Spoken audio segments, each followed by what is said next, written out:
తర్వాతిగా సింహరాశి మా మీ ము మే మో టా టీ టు టే అనే అక్షరాలతో ప్రారంభమయ్యేటటువంటి పేర్లు కలిగినటువంటి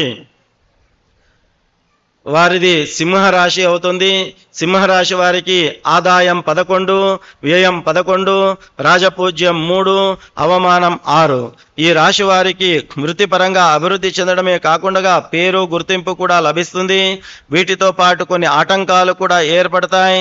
ముఖ్యంగా మీరు సహాయం చేస్తారు అనుకునే వ్యక్తులే మీకు ఇబ్బంది కలిగించే అవకాశం ఉన్నది కాబట్టి జాగ్రత్తగా ఉండాలి. మరియు వివాదాలకు దూరంగా ఉండాలి. ఆలోచించి నిర్ణయాలు తీసుకోవాలి. ఆలోచించకుండా తీసుకునే నిర్ణయాలు మీకు నష్టం తెస్తాయి. మీకు ఆటంకాలు కల్పించేవారు ఎక్కువగా అవుతారు. అంతేకాకుండా మీకు సంబంధం లేని విషయాల్లో మీ గురించి తప్పుడు సమాచారం ఇవ్వడం కానీ లేదా కావాలని మిమ్మల్ని అవమానపరచాలని చూసేవారి సంఖ్య ఎక్కువ అవుతుంది కాబట్టి జాగ్రత్త అవసరము. మీకు చెడు చేయాలనుకునేవారు అలాగే మీ గురించి ఇతరులతో తప్పుడు మాటలు చెప్పేవారు మీకు దూరం అవుతారు. మీకు సంబంధం లేని విషయాల్లో తలదూర్చడం గాని చేస్తారు. ఈ సంవత్సరం వీలైనంత వరకు మీ పనిపై శ్రద్ధ పెట్టడం తప్ప వేరే విషయాల పట్ల మీరు ఎక్కువగా ఆసక్తి కనపరచకుండా ఉండడం మంచిది అనే సూచన చేయనగుచున్నది.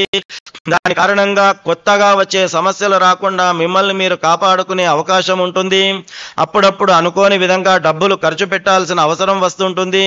ముఖ్యంగా ఆరోగ్య సంబంధ విషయాలకు మరియు కుటుంబ విషయకంగా ఎక్కువ డబ్బు ఖర్చు అయ్యే అవకాశం సూచిస్తుంది. కుటుంబ సభ్యులందరూ కలిసి ఒక లక్ష్యం వైపు ప్రయత్నిస్తారు. ఇంట్లో ప్రశాంతమైన ఆనందమైన వాతావరణం ఉంటుంది. కుటుంబ సభ్యుల మధ్య సంబంధాలు మెరుగుపడతాయి. మీ సామాజిక జీవితం మెరుగుపడుతుంది.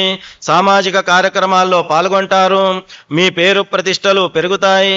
మే నుంచి రాహు గోచారం అనుకూలంగా ఉండదు కాబట్టి మీరు మీ జీవిత భాగస్వామితో గొడవలు పడటం కానీ లేదా సరైన అవగాహన లేకుండా ఒకరి గురించి ఒకరు తప్పుడు అభిప్రాయాలు కలిగి ఉండడం కానీ జరిగే అవకాశం ఉంది కాబట్టి జాగ్రత్త వహించాలి. ఒత్తిడి మరియు మానసిక అలసట మీ ఆరోగ్యం ప్రభావం చూపుతుంది. సానుకూల దృక్పథంతో ఉంటే మీ ఆరోగ్యం మెరుగుపడుతుంది అనేటటువంటి విషయాన్ని మీరు గ్రహించాలి. ఆర్థిక విషయాల్లో జాగ్రత్తగా ఉండాలి. రిస్క్ ఉన్న పెట్టుబడులకు దూరంగా ఉండాలి. కళలు లేదా స్వయం ఉపాధి ద్వారా జీవనం సాగిస్తున్న వారికి సంవత్సరం మిశ్రమ ఫలితాలు ఉంటాయి. సింహరాశి వారికి సంవత్సరం విద్య చదువు విషయంలో అనుకూల ఫలితాలు ఉన్నాయి కాబట్టి విద్యకు సంబంధించి ఈ రాశి వారికి ఈ సంవత్సరం అనుకున్న ఫలితాలు వచ్చేటటువంటి అవకాశాలు ఉన్నాయి.